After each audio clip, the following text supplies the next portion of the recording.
မင်္ဂလာပါကျွန်တော်ငယ်ပါရန်ကုန်ခေတ်တစ်ကနေဒီကနေ့2026ဇူလိုင်လ16ရက်နေ့နေ့လည်ခင်းရရှိထားတဲ့ပြည်တွင်းသတင်းနဲ့နိုင်ငံတကာသတင်းတွေကိုတင်ဆက်ပေးပါမယ်မြန်မာအရေးမှာဒေါ်ဆန်းစုကြည်ကျမ်းမာရေးကောင်းမွန်တဲ့အကြောင်းမြန်မာစစ်တပ်ကနှုတ်နဲ့ပြောဆိုနေုံနဲ့မလုံလောက်ပဲလူကိုယ်တိုင်အတီးပြုတ်တွေ့ဆုံခွင့်ပြုဖို့လိုအပ်တယ်လို့မြန်မာစစ်တပ်နဲ့နှိကတဲ့ဆက်ဆံရေးရှိတဲ့ထိုင်းနိုင်ငံသားရေးဝန်ကြီးကိုယ်တိုင်ကအတီးအလဲထုတ်ပေါ်ပြောဆိုလိုက်ပါလေမြန်မာနိုင်ငံရဲ့အုပ်ချုပ်ရေးကိုနေပြည်တော်ကအပြည့်အဝတီးတန့်ချုပ်ကင်နိုင်မှုမရှိတော့ပဲတိုင်းပြည်ရဲ့နေရအများပြားမှာသက်ဆိုင်ရာပြည်သူတွေကိုကိုစားပြုတဲ့ဒေတာအာဏာပိုင်တွေကပဲအုပ်ချုပ်ရေးလုပ်ငန်းစဉ်တွေနဲ့ဝန်ဆောင်မှုတွေကိုတာဝန်ယူဆောင်ရွက်နေကြပြီလို့ SCEF ကကြေညာလာပါတယ်အမေရိကန်ကအီရန်ကိုဇူလိုင်လ15ရက်နေ့မှာပဲလေကြောင်းတိုက်ခတ်မှုအသစ်တွေထပ်မံပြုလုပ်လိုက်ပြီးလက်ရှိဟိုမိုရေးလက်ကြရေးဟာတင်းမာမှုတွေပုံမှန်မြင့်တက်လာတယ်ဆိုပါတယ်လက်ရှိ2026ကမ္ဘာ့ဖလားဆီမီဖိုင်နယ်ပွဲစဉ်မှာနာမည်ကျော်ကစားသမားမက်ဆီရဲ့ဖန်တီးပေးမှုတွေနဲ့အာဂျင်တီးနားအသင်းကအင်္ဂလန်ကိုအနိုင်ရပြီးတဲ့နောက်ဖော့ကလန်ဂျိုးစုကိုအာဂျင်တီးနားပိုင်တယ်လို့ရေးသားထားတဲ့အလံကိုပါအာဂျင်တီးနားကစားသမားတွေကင်ဆောင်အောင်ပွဲခံခဲ့ကြတဲ့သတင်းပါဝင်ဒီနေ့နေ့လည်ခင်းသတင်းတွေကိုတင်ဆက်ပေးပါမယ်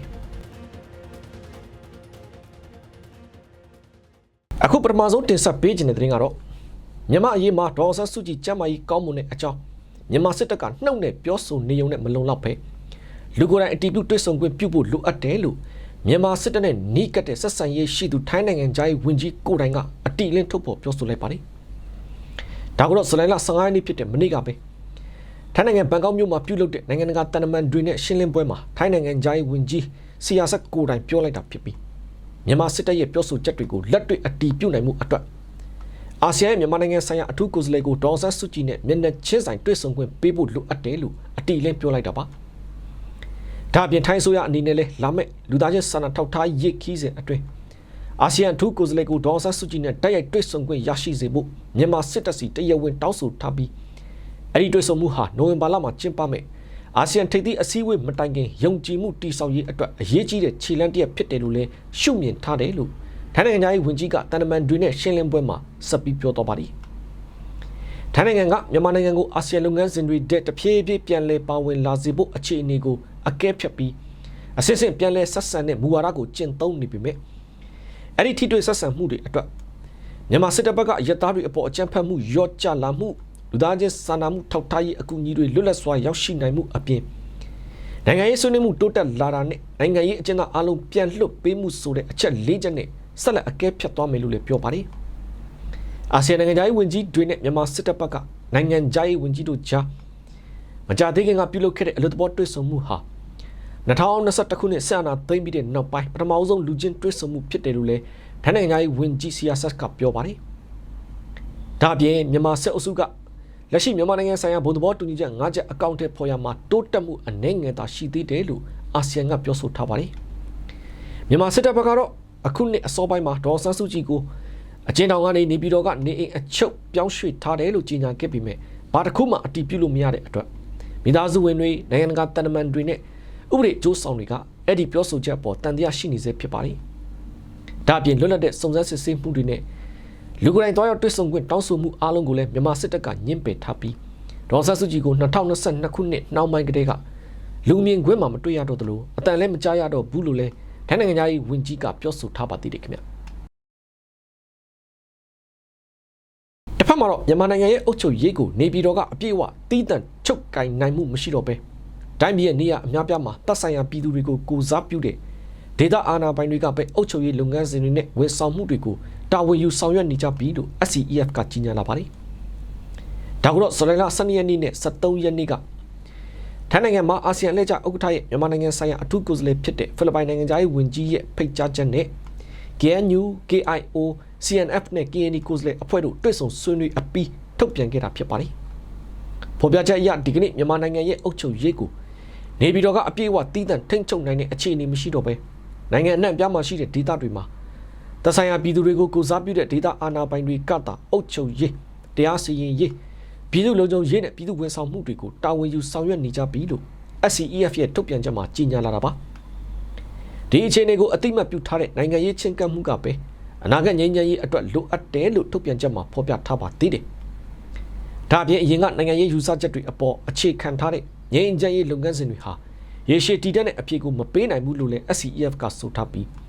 းမြန်မာရေးအခြေအနေမပြည့်စုံသေးတဲ့အချိန်မှာအလင်း0ဆွေးနွေးညှိနှိုင်းမှုစ조사တာဟာအချက်အတဲကိုပိုဆိုးစေနိုင်တယ်လို့လည်းသတိပေးထားပါလိမ့်ဒါပြင်မြန်မာနိုင်ငံရဲ့ငြိမ်းချမ်းရေးလုပ်ငန်းစဉ်ဟာမြန်မာနိုင်ငံသားတွေဥဆောင်ရမယ့်လုပ်ငန်းစဉ်ဖြစ်ရမယ်လို့လည်းအလေးထားပြောဆိုထားပြီးထိုင်းဖိလစ်ပိုင်အာဆီယံနဲ့နိုင်ငံတကာမိတ်ဖက်တွေရဲ့ထိတွေ့ဆက်ဆံမှုကိုကြိုဆိုပေမဲ့ပြင်ပကနေအလင်းမြန်တွန်းအားပေးတာဒါမှမဟုတ်နိုင်ငံရေးရလဒ်ကိုကြိုတင်သတ်မှတ်တာမျိုးမလုပ်သင့်ဘူးလို့လည်းပြောထားပါသေးတယ်ခင်ဗျတစ်ဖက်မှာတော့ NUG ရဲ့ MOD လက်အောက်ကတရင်တပ်ဖွဲ့တွေဟာဇွန်လအတွင်းအကြမ်းဖက်စစ်တပ်ရဲ့ရဟတ်ယာဉ်တစ်စီးကိုဖျက်ဆီးနိုင်ခဲ့ပြီးစစ်စခန်းပေါင်း9ခုကိုသိမ်းပိုက်ရရှိခဲ့မှုအတွင်းစစ်တပ်ဘက်ကအယောက်600ကျော်နဲ့အသီးသီးတေကုန်ကြရုံနဲ့မကအရာရှိတချို့အပါအဝင်စစ်တုံးမှန်စစ်သားတွေလည်းအရှင်ဖမ်းဆီးရမိထားတယ်လို့ NUG ကာကွယ်ရေးဝန်ကြီးဌာနကထုတ်ပြန်လာပါတယ်။ကောက်ယူထားတဲ့ရှင်းတွေအရပြီးခဲ့တဲ့ဇွန်လ1ရက်နေ့ကနေ30ရက်နေ့အထိတလတာကာလအတွင်း NUG ရဲ့ MOD လက်အောက်ကတရင်တပ်ဖွဲ့တွေဟာမကွေးတိုင်းမြိုင်မြို့နယ်တွင်းမှာပြူစောတိကျေးရွာမှာအကြမ်းဖက်စစ်တပ်ရဲ့စစ်ကူပိုးတဲ့ရဟတ်ယာဉ်တစ်စီးကိုပျက်စီးသွားတဲ့အထိ drone နဲ့တိုက်ခိုက်မှုအပါအဝင်တိုက်ပွဲဖော်ဆောင်ရာစစ်ဒေသတွေမှာစစ်တပ်စခန်းပေါင်း16ခုကိုတလအတွင်းထိုးစစ်ဆင်တိုက်ခိုက်ရမှာလေစစ်တပ်စခန်းပေါင်း9ခုကိုတိုက်ခိုက်သိမ်းပိုက်နိုင်ခဲ့တယ်လို့ထုတ်ပြန်ချက်မှာဖော်ပြထားပါတယ်။အဲ့လိုစစ်စင်ရေးတိုက်ခိုက်မှုတွေအတွင်းစစ်တပ်ဘက်ကတပ်သားပေါင်း644ဦးဟာတလအတွင်းဖြစ်ပွားခဲ့တဲ့တိုက်ပွဲတွေမှာတင်အသီးသီးတေကုန်ကြတဲ့အပြင်နောက်ထပ်209ဦးကလည်းဒဏ်ရာတွေရသွားတာကိုကောက်ယူရရှိထားတဲ့စင်းတွေရတည်ထားရတယ်လို့ NUG ရဲ့ထုတ်ပြန်ချက်မှာပြောထားပါတယ်။ဒါ့အပြင်တိုက်ပွဲတွေတဲကနေစစ်တပ်ဘက်ကအရာရှိအယောက်20အပါအဝင်စစ်တုံးမှန်းတွေကိုလည်း NUG တရင်တပ်ဖွဲ့တွေကအရှင်ဖမ်းဆီးရမိထားသေးတယ်လို့ NUG ကာကွယ်ရေးဝန်ကြီးဌာနကအတီလင်းထုတ်ပြန်ထားတာပါ။တစ်ဖက်မှာလည်းတင်းသားတိုင်းတဝဲခရိုင်အခြေစိုက်ဒေသကာကွယ်ရေးတပ်ဖွဲ့တစ်ခုဖြစ်တဲ့တမဏိလိပ်ပြတပ်ဖွဲ့ဟာ NUG ရဲ့ကာကွယ်ရေးဝန်ကြီးဌာန MOD လက်အောက်ကိုဝင်ရောက်လာပြီးဒေါ်လာရေးတာဝန်တွေကို MOD ရဲ့စင်ကဲကွက်ကဲမှုရန်ရအောက်ကနေဆက်လက်ထမ်းဆောင်သွားမှာဖြစ်တယ်လို့ NUG ကာကွယ်ရေးဝန်ကြီးဌာနစစ်ရုံးချုပ်ကအသိပေးထားပါသေးတယ်ခင်ဗျာတစ်ဖက်မှာတော့အမေရိကန်နိုင်ငံနယူးယောက်မြို့ကကုလသမဂ္ဂရုံးချုပ်မှာကျင်းပတဲ့လွှတ်တော်ဆိုင်ရာအဆင့်မြင့်နိုင်ငံရေးဖိုရမ်ကို NUG CRPH ဥက္ကဋ္ဌနဲ့အဖွဲ့တို့တက်ရောက်ခဲ့ပြီးနိုင်ငံတကာအတိုင်ဝန်းအနေနဲ့မြန်မာပြည်သူတွေကိုဆက်လက်ပံ့ပိုးကူညီပေးဖို့တိုက်တွန်းခဲ့တယ်လို့သိရပါတယ်။ဒါကတော့ဇူလိုင်လ14ရက်နေ့ကပဲအမေရိကန်နိုင်ငံနယူးယောက်မြို့မှာရှိတဲ့ကုလသမဂ္ဂရုံးချုပ်မှာနိုင်ငံတကာပါလီမန်များအဖွဲ့ IPU ကကျင်းပတဲ့2026ခုနှစ်စင်စက်မပြတ်ဖွံ့ဖြိုးမှုဆိုင်ရာအဆင့်မြင့်နိုင်ငံရေးဖိုရမ်ကို NUG CRPH ဥက္ကဋ္ဌဦးအောင်ကြည်ညွတ်ဦးဆောင်တဲ့မြန်မာလွှတ်တော်ကိုယ်စားလှယ်အဖွဲ့တက်ရောက်ခဲ့တာဖြစ်ပါတယ်။အဲဒီဖိုရမ်ရဲ့ပထမပိုင်းဆွေးနွေးပွဲမှာဦးအောင်ကြည်ညွတ်ကမြန်မာနိုင်ငံမှာဆက်အနာသိမ်းပြီးနောက်ပိုင်းစင်စက်မပြတ်ဖွံ့ဖြိုးမှုပန်းတိုင်17ဟာစိုးစိုးရွားရွားထိခိုက်ခဲ့ပြီးမြန်မာနိုင်ငံမှာပြည်သူတန်းပေါင်းများစွာနေရစွန့်ခွာနေရသလိုလူနေအိမ်တွေစာတင်ကျောင်းတွေကျန်းမာရေးအဆောက်အုံတွေနဲ့အများပြည်သူဆိုင်ရာအဆောက်အုံတွေဟာမြန်မာစစ်တပ်ရဲ့ဖျက်ဆီးမှုကိုခံနေရတဲ့အကြောင်းပြောဆိုခဲ့တယ်လို့ CRPH ရဲ့ထုတ်ပြန်ချက်မှာဖော်ပြထားပါတယ်။ဒါပေမဲ့ဒီလိုအခြေအနေတွေကြားထဲမှာတော့မြန်မာပြည်သူတွေကခိုင်မာတဲ့စိတ်ဓာတ်နဲ့ဆက်လက်ရပ်တည်နေပြီး CRPH NUG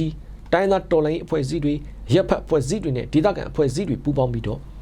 ငြိမ်းချမ်းပြီးအားလုံးပါဝင်တဲ့ဒီမိုကရေစီအနာဂတ်ကိုတည်ဆောက်နိုင်ဖို့ဆက်လက်လှုပ်ဆောင်နေတယ်လို့လည်းပြောဆိုခဲ့ပါတယ်။ဒါ့အပြင် SCEF ကတဆင့်လူခွင့်ရေးဒန်းတူညီမျှရေးနဲ့အားလုံးပါဝင်တဲ့အုပ်ချုပ်ရေးကိုအခြေခံတဲ့ Federal ပြည်တော်စုတည်ဆောက်နိုင်ရေးအတွက်ပူးပေါင်းဆောင်ရွက်မှုတွေလှုပ်ဆောင်နေတဲ့အတွက်နိုင်ငံတကာအတိုင်ဝန်းအနေနဲ့မြန်မာပြည်သူတွေကိုဆက်လက်ပံ့ပိုးကူညီပေးဖို့ကို NUG CRPH ကကုလအစည်းအဝေးမှာတိုက်တွန်းပြောဆိုခဲ့ပါတယ်ခင်ဗျာ။တစ်ဖက်မှာတော့အာဆီယံရဲ့ဘုံသဘောတူညီချက်9ရပ်ကိုလုံးဝမထိမဲ့မြင်ပြုနေတဲ့မြန်မာစစ်တပ်အုပ်စုကိုထိတွေ့ဆက်ဆံမှုဟာနိုင်ငံတကာရာဇဝတ်မှုတွေကိုမြန်မာစစ်တပ်ကဆက်လက်ကျူးလွန်နိုင်အောင်ရဲစေးတင်အားပေးရရောက်လိမ့်မယ်လို့ Justice for Myanmar ကထောက်ပြပြောဆိုလာပါတယ်။မြန်မာနိုင်ငံမှာဆက်အနာသိမ်းပြီးကတည်းကချမှတ်ထားတဲ့အာဆီယံဘုံသဘောတူညီချက်9ရပ်ကိုမြန်မာစစ်တပ်အုပ်စုကသူတို့ကိုယ်တိုင်လိုက်နာပါမယ်လို့ကတိပေးခဲ့ပြီးတာတော့9နှစ်ကျော်တဲ့အထိလိုက်နာမှုမရှိဘဲလစ်လျူရှုထားဆဲဖြစ်တယ်လို့ဆိုပါတယ်။ဒါကိုအာဆီယံကပြင်းပြင်းထန်ထန်အရေးယူမှုတွေလုပ်ရမယ်အစားမြန်မာစစ်တပ်ကိုယ်စားလှယ်နဲ့အာဆီယံနိုင်ငံသားရေးဝန်ကြီးတွေဟာထိုင်းနိုင်ငံမှာတွေ့ဆုံပြီးမြန်မာအရေးဖြည့်ရှင်းဖို့ဆိုတဲ့ခေါင်းစဉ်နဲ့တွေ့ဆုံခဲ့ကြတာဟာအာဆီယံကိုယ်တိုင်ကချမှတ်ထားတဲ့ကတိကဝတ်တွေကိုပုံစံတစ်မျိုးနဲ့ဖောက်ဖျက်နေတဲ့သဘောဖြစ်နေတယ်လို့လည်း Justice for Myanmar ကထောက်ပြပြောဆိုထားပါတယ်။ဒီလိုလုပ်ရဟာမြန်မာစစ်တပ်အုပ်စုကလက်ရှိကျူးလွန်နေတဲ့နိုင်ငံတကာရာဇဝတ်မှုတွေကိုဆက်လက်ကျူးလွန်နိုင်အောင်ရဲစေးတင်ပေးရရောက်လိမ့်မယ်အပြင်အာဆီယံမှာမြန်မာစစ်တပ်ရဲ့နိုင်ငံတကာရာဇဝတ်မှုတွေမှာကြံ့ရပါဖြစ်သွားလိမ့်မယ်လို့လည်း Justice for Myanmar ကဆက်ပြီးပြောဆိုထားပါတယ်။ လက်ရှိအကြမ်းဖက်မဲအွန်လိုင်းခေါင်းဆောင်ရမြန်မာစစ်တပ်အုပ်စုဟာအခုအချိန်ထိသူတို့ကျူးလွန်ထားတဲ့နိုင်ငံတကာရာဇဝတ်မှုတွေအတွက်တာဝန်ခံရမယ့်ရာဇဝတ်သားတွေသာဖြစ်ပြီးစစ်ကောင်ဆောင်မဲအွန်လိုင်းကိုယ်တိုင်ကအာဆီယံရဲ့ဘုံသဘောထား9ရပ်ကိုလုံးဝမထီမဲ့မြင်ပြုပြီးတော့မြန်မာပြည်သူတွေအပေါ်အကြမ်းဖက်တိုက်ခိုက်တပ်ဖြတ်မှုတွေတိုးမြင့်လှုပ်ဆောင်နေစေဖြစ်တယ်လို့လည်း Justice for Myanmar ကထောက်ပြထားပါတယ်။အဲ့လိုမြန်မာစစ်တပ်အုပ်စုရဲ့အကြမ်းဖက်မှုတွေကိုအာဆီယံနိုင်ငံတွေတဲကအထူးသဖြင့်ထိုင်းဗီယက်နမ်နဲ့စင်ကာပူနိုင်ငံတွေမှာရှိတဲ့ကမ်ပဏီတွေနဲ့အဲ့ဒီနိုင်ငံအစိုးရတွေကမြန်မာစစ်တပ်နဲ့ပတ်သက်တဲ့စီးပွားရေးလုပ်ငန်းစုတွေနဲ့ငွေကြေးဆိုင်ရာလွှဲပြောင်းရင်းနှီးမြှုပ်နှံမှုတွေကိုအရေးယူမှုမလုပ်ဘဲတစိမ့်တစ်ပိုင်းကြံရပါပတ်သက်မှုတွေကြောင့်စစ်တပ်ကအကြမ်းဖက်မှုတွေကျူးလွန်နိုင်ခဲ့တာဖြစ်တယ်လို့လည်း Justice for Myanmar ကအချက်လက်တွေစစ်တပ်အုပ်စုကမ်ပဏီနာမည်တွေလူပုဂ္ဂိုလ်နာမည်တွေနဲ့တကွထောက်ပြပြောဆိုထားပါသေးတယ်။နောက်ဆုံးအချုပ်အနေနဲ့ပြောထားတာကတော့အာဆီယံအနေနဲ့မြန်မာစစ်တပ်အုပ်စုကိုတရားဝင်မှုပေးတဲ့သဘောမျိုးဖြစ်စေမဲ့ထိတွေ့ဆက်ဆံမှုတွေရပ်တန့်ပြီးမြန်မာစစ်တပ်ရဲ့ဗန်ဒါငွေစီးဆင်းမှုတွေစစ်လက်နက်နဲ့လေရင်စီရရှိမှုလမ်းကြောင်းတွေကိုချက်ချင်းဖြတ်တောက်ပေးဖို့ကိုပါ Justice for Myanmar ကအာဆီယံအဖွဲ့ဝင်အစိုးရတွေကိုတောင်းဆိုတော့ပါတယ်ခင်ဗျာတစ်ဖက်မှာတော့အကြမ်းဖက်စစ်တပ်ကမကွေးတိုင်းနတ်မောက်မြို့နယ်မှာရှိတဲ့ကန်ကလေးကျေးရွာစာတင်ကျောင်းကိုလေကြောင်းတိုက်ခိုက်မှုကြောင့် Grade 7ကျောင်းသားမောင်ဖြိုးဝေဦးတည်ဆုံသွားပြီးအသက်4နှစ်ကနေ73နှစ်အရွယ်ကျောင်းသားတွေအပါအဝင်အရသား10ဦးလည်းထိခိုက်ဒဏ်ရာရထားတယ်လို့နတ်မောက်မြို့နယ်ပကဖရဲ့ထုတ်ပြန်ချက်နဲ့ဒေသခံတွေရဲ့ပြောဆိုချက်အရသိရပါတယ်။ဒါကတော့ဇူလိုင်လ14ရက်နေ့ကပဲနတ်မောက်မြို့နယ်အရှိချမ်းမှာရှိတဲ့ရသားပြည်သူတွေနေထိုင်ရာကန်ကလေးကုန်းကျေးရွာစာတင်ကျောင်းကိုစစ်တပ်ကဘာတိုက်ပွဲမှမဖြစ်ပဲလေကြောင်းကနေပစ်ခတ်တိုက်ခိုက်မှုတွေလုပ်သွားတယ်ဆိုပါတယ်။အဲ့လိုအကြမ်းဖက်စစ်တပ်ရဲ့လေကြောင်းတိုက်ခိုက်မှုကြောင့်ကျေးရွာစာတင်ကျောင်းအတွင်းမှာရှိနေတဲ့အသက်73နှစ်အရွယ် Grade 7ကျောင်းသားမောင်ဖြိုးဝေဦးဆိုတဲ့ကလေးငယ်တည်ဆုံသွားတဲ့အပြင်နောက်ထပ်အသက်4နှစ်ကနေ73နှစ်အရွယ်ကျောင်းသားတွေအပါအဝင်အရသား10ဦးထိခိုက်ဒဏ်ရာရထားတယ်လို့လည်းနတ်မောက်မြို့နယ်ပကပကဒဏ်ရာရသူရသားတွေရဲ့နာမည်တွေနဲ့တကွထုတ်ပြန်ထားပါတယ်။ဒါပြင်စစ်တပ်ရဲ့လေကြောင်းတိုက်ခိုက်မှုကြောင့်ရသားနေအိမ်6လုံးနဲ့ထိခိုက်ပျက်စီးထားပြီးဒါဟာစစ်တပ်ကရသားပြစ်မှတ်တွေကိုဘာတိုက်ပွဲမှမဖြစ်ပဲဒမင်ကရွေချက်ရှိရှိပစ်ခတ်တိုက်ခိုက်သွားတာဖြစ်တယ်လို့လည်းဒေသခံပြည်သူတို့ကပြောထားပါသေးတယ်ခင်ဗျာ။တစ်ဖက်မှာတော့မကွေးတိုင်းမြိုင်မြို့နယ်မှာလူသက်မိရှုနေတဲ့အကြမ်းဖက်စစ်တပ်စစ်ကြောင်းဟာကျေးရွာတွေဘက်ကိုလှည့်လည်ဝင်ရောက်နေတဲ့အတွက်ရွာပေါင်း10ရွာကျော်ကပြည်သူတွေဟာစစ်ကြောင်းနဲ့ဝေးရကိုလှည့်ပတ်တင်းရှောင်နေရတယ်လို့ဒေသခံတွေကရန်ကုန်ခေတ်ကိုပြောပါတယ်။ဇူလိုင်လ15ရက်နေ့ဖြစ်တဲ့မနေ့ကဆိုရင်မြိုင်မြို့နယ်အတွင်းလူသက်မိရှုနေတဲ့အကြမ်းဖက်စစ်တပ်စစ်ကြောင်းဟာဝရင်ချိုင်ကျေးရွာအိုင်းမကျေးရွာနဲ့ပေပင်တိုက်ကျေးရွာတွေပတ်ဖြန့်ကျက်ပြီးရောက်လာကြတယ်ဆိုပါတယ်။ဇူလိုင်လ23ရက်နေ့ကလည်းအဲ့ဒီအကြမ်းဖက်စစ်တပ်စစ်ကြောင်းဟာကန်နဲ့ကျေးရွာတဲကိုဝင်ရောက်ပြီးထွက်ပြေးလို့မလွတ်တဲ့ပြည်သူ2ဦးကိုရက်ရက်ဆက်ဆက်တပ်ဖြတ်သွားတဲ့အပြင်နေအိမ်တွေကိုလည်းမိရှုဖျက်ဆီးသွားကြတယ်လို့ဒေသခံတွေကပြောပါတယ်။အဲ့နောက်စစ်တပ်စစ်ကြောင်းဟာလက်ခုပ်ပင်ကျေးရွာကိုဆက်လက်ဝင်ရောက်ပြီးနေအိမ်တွေကိုမိရှုဖျက်ဆီးခဲ့ကြသလိုထောက်ရှာပင်ကျေးရွာကိုရောက်တော့လေအဲ့ဒီကနေအိမ်တွေကိုစစ်တပ်ကအကြောင်းမဲ့မိရှုဖျက်ဆီးခဲ့ကြပြန်တယ်လို့ဒေသခံတွေကရှင်းပြထားပါတယ်။အဲ့လိုမြန်မြို့နယ်အတွင်းလူသက်မိရှုနေတဲ့အကြမ်းဖက်စစ်တပ်စစ်ကြောင်းကြောင့်ဝရင်ချိုင်အိုင်းမကန်နဲ့ပေပင်တက်လက်ကုပ်ပင်နဲ့ထောက်ရှာပင်ကျေးရွာတွေအပေါင်းဝင်ရွာပေါင်း10ရွာကျော်ကပြည်သူတွေဟာစစ်တပ်စစ်ကြောင်းနဲ့ဝေးရာကိုလှည့်ပတ်တင်းရှောင်နေရတယ်လို့လည်းဒေသခံတွေကပြောထားကြပါတယ်ခင်ဗျာအခုတခါနိုင်ငံတကာသတင်းတွေပတ်မှာတော့အမေရိကန်ကအီရန်ကိုဇူလိုင်လ15ရက်နေ့မှာပဲလေကြောင်းတိုက်ခိုက်မှုအသစ်တွေထပ်မံပြုလုပ်လိုက်ပြီးလက်ရှိဟိုမိုရေလက်ကြားအရေးဟာတင်းမာမှုတွေပုံမှုမြင့်တက်လာတယ်လို့နိုင်ငံတကာသတင်းတွေမှာဖော်ပြလာပါတယ်အမေရိကန်ဟာအီရန်စစ်ကန်တွေကိုရေတပ်ပိတ်ဆို့မှုပြန်လည်ချမှတ်ပြီးတဲ့နောက်မှာမြန်မာစံတော်ချိန်ဇူလိုင်လ15ရက်နေ့မှာပဲအီရန်ရဲ့ကန်ယူရန်ကာကွယ်ရေးစနစ်တွေနဲ့ဒုံးကြီးတိုးလောင်ပစ်လို့ရေးစခန်းတွေကိုလေကြောင်းတိုက်ခိုက်မှုအသစ်တွေထပ်မံပြုလုပ်လိုက်တာပါအဲ့ဒီတိုက်ခိုက်မှုတွေဟာအီရန်တပ်ဖွဲ့တွေဘက်ကဟိုမိုရေလက်ကြားမှာကုန်တင်ဘောတွေကိုတိုက်ခိုက်မှုအတွင်းအသုံးပြုနေတဲ့စစ်ရေးစွမ်းရည်တွေကိုရှော့ချနိုင်မှုရည်ရွယ်ပြီးတိုက်ခတ်ခဲ့တာဖြစ်တယ်လို့လည်းအမေရိကန်ဗဟိုစစ်ဌာနချုပ်ကထုတ်ပြန်ထားပါတယ်ဒီတိုက်ခိုက်မှုမှာအီရန်ပိုင်ကျွန်းပေါ်ကကန်ယူရန်ကာကွယ်စနစ်တွေခရုစ်ဒုံးကြီးတိုးလောင်ယုံတွေနဲ့ပစ်လို့ရေးစခန်းတွေကိုပြစ်မှတ်ထားတိုက်ခတ်ခဲ့တာဖြစ်ပြီးအမေရိကန်အနေနဲ့စစ်စင်ရေးကိုမိနစ်90အတွင်းအဆုံးသတ်နိုင်ခဲ့တယ်လို့လည်းဆိုပါတယ်အဲ့ဒီမတိုင်ခင်ဇူလိုင်လ14ရက်နေ့ကလည်းအမေရိကန်ဘက်ကဟိုမိုရှိလက်ကြားအနီးနဲ့အီရန်ကန်ယူဒန်ဒေသတွေမှာရှိတဲ့စစ်ရေးပြစ်မှတ်ဒါဇင်နဲ့ချီကို9နာရီကြာတိုက်ခတ်ခဲ့ပါတယ်အဲ့ဒီတိုက်ခိုက်မှုတွေကိုတုံ့ပြန်တဲ့အနေနဲ့အီရန်ဘက်ကလည်းဘာရိန်ကူဝိတ်နဲ့ဂျော်ဒန်နိုင်ငံတွေမှာရှိတဲ့အမေရိကန်စစ်ရေးပစ်မှတ်တွေကိုပြန်လည်တိုက်ခိုက်ခဲ့တယ်လို့ထုတ်ပြန်ခဲ့ပါသေးတယ် ဒါပြင်အမေရိကန်နဲ့သူ့မဟာမိတ်နိုင်ငံတွေအကျိုးခံစားနေတဲ့ဒေတာတွင်းစွမ်းအင်တင်ပို့ရေးလမ်းကြောင်းတွေကိုလည်းပိတ်ဆို့သွားနိုင်တယ်လို့အီရန်ဘက်ကသတိပေးခဲ့ပြန်ပါသေးတယ်။အီရန်ကတော့ပြီးခဲ့တဲ့စနေနေ့ကပဲဟော်မုတ်ရေလက်ကြားကိုသူတို့အနေနဲ့ပိတ်လိုက်ပြီလို့ခက်တီတီနဲ့ကြေညာပြီးတဲ့နောက်အမေရိကန်နဲ့စစ်ရေးတင်းမာမှုတွေပုံမှုမြင့်တက်လာတာပါ။အမေရိကန်ဘက်ကတော့ပြီးခဲ့တဲ့တပတ်အတွင်းအီရန်ရဲ့တိုက်ခိုက်မှုကြောင့်ကုန်တင်သင်္ဘော9စီးထိခိုက်ခဲ့တဲ့အကြောင်းနဲ့အဲ့ဒီမှာဘာမှမဆိုင်တဲ့အယက်သားသင်္ဘောဝန်ထမ်း10ဦးကျော်လည်းတိတ်ဆုံးခဲ့ရတယ်လို့ထုတ်ပြန်ထားပါတယ်။ဒီလိုအမေရိကန်နဲ့အီရန်ကြားဟော်မုတ်ရေလက်ကြားအရေးတင်းမာမှုတွေထပ်မံမြင့်တက်လာတဲ့အပေါ်လေ့လာသုံးသပ်သူတွေကတော့အမေရိကန်နဲ့အီရန်ဟာယာယီအပြည့်ရဲ့သဘောတူညီချက်ရပြီးတဲ့နောက်ပိုင်းအပြန်အလှန်ဖိအားပေးမှုတွေပြန်လည်စတင်လာပေမဲ့စစ်ပွဲအပြည့်အဝပြန်ဖြစ်နိုင်ခြေကတော့နည်းသေးတယ်လို့သုံးသပ်ထားပါတယ်။ဒါပေမဲ့ပဋိပက္ခပုံမှုပြင်းထန်လာနိုင်တဲ့အန္တရာယ်တော့ဆက်ရှိနေစေလို့ပြောထားကြပါတယ်ခင်ဗျာ။တစ်ဖက်မှာတော့အီရန်ကအိုမန်ကမ်းလွန်မှာကုန်တင်သင်္ဘောကိုတိုက်ခိုက်မှုအတွင်းသင်္ဘောထိမှန်ပြီးပျောက်ဆုံးနေတဲ့အိန္ဒိယသင်္ဘောသားရဲ့ရုပ်လောင်းကိုပြန်လည်တွေ့ရှိခဲ့တယ်လို့အိုမန်ကမ်းခြေဆောင်တပ်ကထုတ်ပြန်လာပါတယ်။ဒါကတော့အိုမန်ကမ်းလွန်မှာ Cyprus အလန်တင်ကုန်တင်သင်္ဘောဟာဇူလိုင်လ12ရက်နေ့ကပဲတိုက်ခိုက်ခံရပြီးသင်္ဘောထိမှန်ပျက်စီးသွားသလိုအဲဒီသင်္ဘောပေါ်မှာလိုက်ပါလာတဲ့ကျန်တဲ့သင်္ဘောသား23ဦးကိုတော့အဲ့ဒီနေ့မှာပဲကယ်ဆယ်နိုင်ခဲ့ပြီးအဲ့ဒီထဲမှာအိန္ဒိယနိုင်ငံသား10ဦးပါဝင်တယ်လို့သိရပါတယ်။ဒါနဲ့ပတ်သက်ပြီးအမေရိကန်ဗဟိုစစ်ဌာနချုပ်ကတော့အဲ့ဒီတိုက်ခိုက်မှုဟာအီရန်ကပြုလုပ်ခဲ့တာလို့ပြောဆိုထားသလိုတိုက်ခိုက်ခံရတဲ့သင်္ဘောဟာမိလောင်ပျက်စီးခဲ့ပြီးအင်ဂျင်ကလည်းထိခိုက်ပျက်စီးခဲ့တယ်လို့ပြောထားပါတယ်။အဲ့ဒီသင်္ဘောတိုက်ခိုက်ခံရမှုအတွင်းပျောက်ဆုံးနေတဲ့အိန္ဒိယသင်္ဘောသားရဲ့ရုပ်လောင်းကိုတော့ပြန်လည်တွေ့ရှိခဲ့တယ်လို့အိုမန်ကမ်းခြေဆောင်တပ်ကထုတ်ပြန်လာတာကိုအိန္ဒိယသတင်းတွေမှာလည်းဖော်ပြထားပါတယ်။တေဆုံးသူဟာအိန္ဒိယနိုင်ငံပူနီမြို့ကအသက်30အရွယ်ရေချောင်းအင်ဂျင်နီယာတဦးဖြစ်ပြီးအိန္ဒိယနိုင်ငံဟာကမ္ဘာကုန်တင်သင်္ဘောလုပ်ငန်းမှာသင်္ဘောသားအများဆုံးပံ့ပိုးပေးနေတဲ့နိုင်ငံတွေတဲကတနိုင်ငံဖြစ်တယ်လို့လည်းအိန္ဒိယသင်္ဘောသားအဖွဲ့အစည်းတာဝန်ရှိသူတွေကပြောပါတယ်။အိန္ဒိယနိုင်ငံသားဝန်ကြီးဌာနကလည်းဒေသတွင်းကုန်တင်သင်္ဘောတွေအပေါ်အခုလိုတိုက်ခိုက်မှုတွေဟာအလွန်စိုးရိမ်စရာကောင်းတယ်လို့ထုတ်ပြန်ခဲ့ပြီးကုန်တင်သင်္ဘောတွေနဲ့ရပ်ဖက်အခြေခံအဆောက်အုံတွေကိုပြစ်မှတ်ထားတိုက်ခိုက်တာတွေချက်ချင်းရပ်တန့်သင့်တယ်လို့လည်းတိုက်တွန်းထားပါတယ်။ဒီတိုက်ခိုက်မှုဟာအမေရိကန်ရဲ့စစ်ရေးတိုက်ခိုက်မှုတွေကိုတုံ့ပြန်တဲ့အနေနဲ့အီရန်ကဟော်မုတ်ရေလက်ကြားကို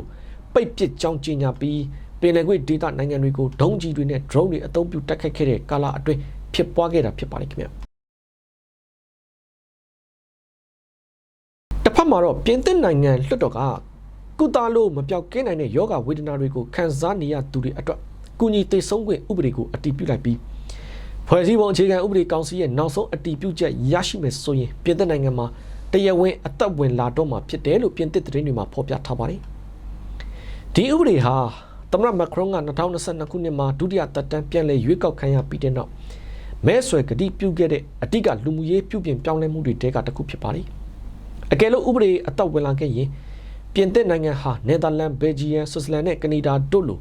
ကူညီသေးဆုံးခွင့်ကိုတရားဝင်ခွင့်ပြုတဲ့နိုင်ငံစာရင်းနဲ့ပါဝင်လာမှာဖြစ်ပါတယ်။ဒီဥပဒေကိုပြင်သစ်အမျိုးသားလွှတ်တော်မှာမဲအများဆုံးနဲ့အတည်ပြုနိုင်ခဲ့ပေမဲ့အထက်လွှတ်တော်ကပယ်ချခဲ့ပါတယ်။ဒါပေမဲ့ပြင်သစ်ဖွဲ့စည်းပုံအခြေခံဥပဒေအရအစိုးရကအောက်လွှတ်တော်ရဲ့ဆုံးဖြတ်ချက်ကိုအတည်ပြုခွင့်ပေးနိုင်တာကြောင့်ဥပဒေကိုဆက်လက်အတည်ပြုနိုင်ခဲ့တာဖြစ်ပါတယ်။ဥပဒေအရတော့ကုသလို့မရနိုင်တဲ့ယောဂခံစားနေရသူတွေဟာကိုယ်ပိုင်ဆုံးဖြတ်နိုင်စွမ်းရှိရမှာဖြစ်ပြီးပြင်းထန်တဲ့နာကျင်ဝေဒနာကိုခံစားနေရသူဖြစ်ရမှာပါ။အဲ့ဒီနာကျင်မှုဟာကုသလို့မတတ်တာဖြစ်ရမယ်။ဒါမှမဟုတ်လူနာကိုယ်တိုင်ကကုသမှုကိုစက်မခံတော့ဖို့ဆုံးဖြတ်ထားတာဖြစ်ရမယ်လို့ဥပဒေမှာသတ်မှတ်ထားပါတယ်။လူနာဟာသတ်မှတ်ချက်တွေနဲ့ကိုက်ညီခြင်းရှိမရှိကိုဆရာဝန်ကစစ်ဆေးမှာဖြစ်ပြီးနောက်ပိုင်းမှာကျွမ်းကျင်ပညာရှင်အဖွဲ့ကထပ်မံသုံးသပ်မှာလည်းဖြစ်ပါတယ်။ဒါပေမဲ့နောက်ဆုံးဆုံးဖြတ်ချက်ကိုတော့တာဝန်ယူတဲ့ဆရာဝန်ကသာချမှတ်မှာဖြစ်ပြီးလူနာကလည်းဘယ်အချိန်မှဆိုသဘောတူညီချက်ကိုပြန်လည်ရုပ်သိမ်းနိုင်တယ်လို့ဆိုထားပါတယ်ခင်ဗျာ။ဒီတစ်ခါအားစားသတင်းဘက်မှာတော့လက်ရှိ2026ကမ္ဘာဖလားဆီမီဖိုင်နယ်ပွဲစဉ်မှာနာမည်ကျော်ကစားသမားမက်ဆီရဲ့ဖန်တီးပေးမှုတွေနဲ့အာဂျင်တီးနားအသင်းကအင်္ဂလန်အသင်းကိုအနိုင်ရပြီးတဲ့နောက်ဖော့ကလန်ကျွန်းစုကိုအာဂျင်တီးနားပိုင်တယ်လို့ရေးသားထားတဲ့အလံကိုပါအာဂျင်တီးနားကစားသမားတွေကင်ဆောင်အောင်ပွဲခံခဲ့ကြပါတယ်။ဒါကတော့မြန်မာစံတော်ချိန်ဒီကနေ့ဇွန်လ16ရက်နေ့မနက်အစောပိုင်းမှာကစားခဲ့တဲ့ကမ္ဘာဖလားဆီမီဖိုင်နယ်ပွဲစဉ်မှာအာဂျင်တီးနားအသင်းကအင်္ဂလန်အသင်းကို2-9နဲ့အနိုင်ရခဲ့ပြီးနောက်ဆုံးဖိုင်နယ်ကိုတက်ရောက်သွားခဲ့တာပါ။ဒီကနေ့မနက်အစောပိုင်းကမ္ဘာဖလားဆီမီဖိုင်နယ်အပြီးမှာတော့အင်္ဂလန်ကိုအနိုင်ရရှိခဲ့တဲ့အာဂျင်တီးနားအသင်းကစားသမားတွေကဖော့ကလန်ကျွန်းစုတွေဟာအာဂျင်တီးနားပိုင်ဖြစ်တယ်လို့ရေးသားထားတဲ့စာတမ်းတွေကိုပါကင်ဆောင်ပြီးအောင်ပွဲခံခဲ့ကြတယ်လို့ရိုက်တာသတင်းမှာဖော်ပြထားပါတယ်။ဒီပွဲစဉ်ဟာတောင်အတ္တလန်တိတ်သမုဒ္ဒရာအတွင်းကအင်္ဂလန်အခေါ်ဖော့ကလန်ကျွန်းစုအာဂျင်တီးနားအခေါ်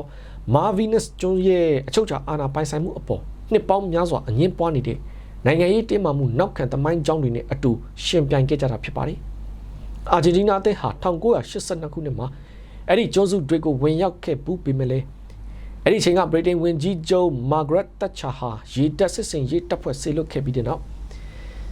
ရက်တိုစစ်ပွဲတစ်ခုအတွင်းအဲ့ဒီကျွန်းစုတွေကိုဗြိတိန်ကသိမ်းပိုက်နိုင်ခဲ့တာပါ။အဲ့ဒီလိုနောက်ခံရှိတဲ့နှစ်သင်းရှင်ပြိုင်ပြီးတဲ့နောက်အာဂျင်တီးနားကအနိုင်ရရှိခဲ့တဲ့အခါမှာတော့ဖော့ကလန်ကျွန်းစုတွေဟာအာဂျင်တီးနားပိုင်ဖြစ်တဲ့ဆိုတဲ့စာတမ်းတွေကင်ဆောင်အောင်ပွဲခံခဲ့ကြတာဖြစ်ပါတယ်။အဲဒီလိုရဟာနိုင်ငံရေးကိစ္စတွေနဲ့ပတ်သက်ပြီးအားစားကွင်းအတွင်းမလုပ်ရဘူးဆိုတဲ့ FIFA ရဲ့စီမင်းတွေကိုချိုးဖောက်ရရောက်နိုင်တယ်လို့လည်းသုံးသပ်မှုတွေထွက်ပေါ်နေသလို FIFA ကတော့ဒီဖြစ်ရတဲ့ပတ်သက်ပြီးမှတ်ချက်တောင်းခံမှုကိုဒီကနေ့မနက်ပိုင်းအထိတုံ့ပြန်ဖြေကြားတာမရှိသေးဘူးလို့ Writer သတင်းမှာဖော်ပြထားပါတယ်ခင်ဗျာ။ဟုတ်ကဲ့ဒါကတော့ရန်ကုန်ခေတ်သစ်ကနေဒီကနေ့2026ဇူလိုင်လ16ရက်နေ့နေ့တည်ခင်းရရှိထားတဲ့ပြည်တွင်းသတင်းနဲ့နိုင်ငံတကာသတင်းတွေကိုတင်ဆက်ပေးခဲ့တာပါကြည့်ရှုပေးခဲ့တဲ့အတွက်ကျေးဇူးတင်ပါတယ်ကျွန်တော်နားငယ်ပါ